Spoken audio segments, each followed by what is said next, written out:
How's it going, beautiful peeps, all in the creator circle? Wanted to create a video today because there's a lot of people that I've been noticing putting comments in the creator circle about wanting to manifest love or to bring back a love, someone that they care about, back into their lives. We always hear Eric and a lot of the other great influencers out there say that in order to be able to manifest the right kind of love that's going to last is that we first have to be in love with ourselves. And so this is kind of one of the things that, this epiphany that I had recently.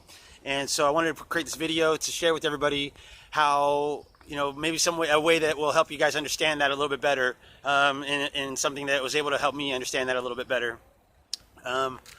So a while back I was commenting in a YouTube video about, it's about healing and doing a lot of healing about, within your heart, within yourself, inner child, things like that.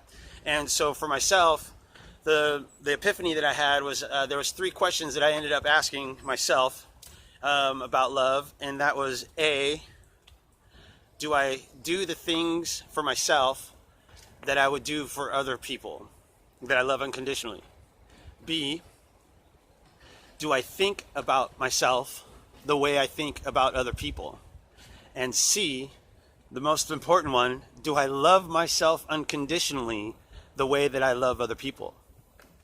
Now, up until recently, my answer to all 3 of those questions was no.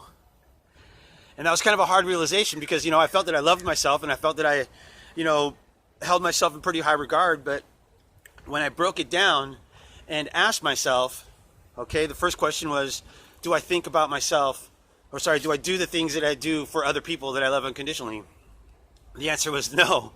I wasn't doing the things for myself, that I would do for other people. One of the things that I love doing, I absolutely love cooking meals, like really nice fancy meals for the people that I love unconditionally, when I'm in a relationship. And so what I did for myself the other night is I went out and bought some really big prawns and some portobello mushrooms, and I made myself a really fancy dinner. I got myself some nice wine, and I made myself a really fancy dinner. I made let's see here. I did the portobello mushrooms with onions, and I sauteed those in a wine reduction with oranges and peaches. And then once I sauteed those, I threw in the prawns, and then I made myself some awesome tacos out of that, and along with some wine, and it was phenomenal. It was like one of the most amazing dinners I think I've ever made, period. And to be able to have done that for myself felt really, really good. Now the other thing is, the second one was, do I think about myself the way that I do people that I love unconditionally?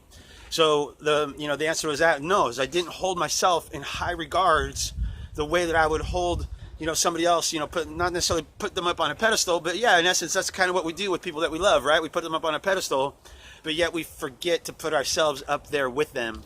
And that is one of the most important things, where I think the relationship starts to fail, is that, we don't put ourselves up there with them. And therefore, we start to fall out of love with ourselves and out of respect for ourselves and start allowing things in our lives that we shouldn't be allowing. Now, the third thing, that's where this comes to, this is where the, easily rolls into the third one here, is that do I love myself unconditionally the way that I would love somebody else? And, we're the hardest ones to love, right? Because we know all the mistakes that we've made. God knows I've made plenty of them. And so to realize that I wasn't loving myself unconditionally was one of the hardest things to actually start doing, is to feel that I was worthy of loving myself, to feel that that I deserved it. And so now I know for dang sure that I do, right? And so those are the 3 things that I've started doing for myself. Started thinking about myself that way, doing the things for myself that I would do for somebody else, and loving myself the way that I would love somebody else. And, there's somebody that I'm trying to manifest back in my life that I care about right now, but I know that the universe will never allow that to happen, and nor would I want it to be honest with you, unless I was in alignment with myself, right? And the rest of the universe, and so was that other person. Because, a lot of the things that we fail to remember is that the reason that relationships break down is that it's one of 2 reasons. It's either we're out of alignment with that person, or they're out of alignment with us, or even with themselves, right? And because, we could be out of alignment with ourselves, and that's what would cause the relationship to kind of go sour. Because if we're not loving ourselves or respecting ourselves the way that we would somebody else, how can we ever expect them to love us or respect us in that same way. So I think that's one of the biggest things, you know, for everybody who is out there trying to manifest love.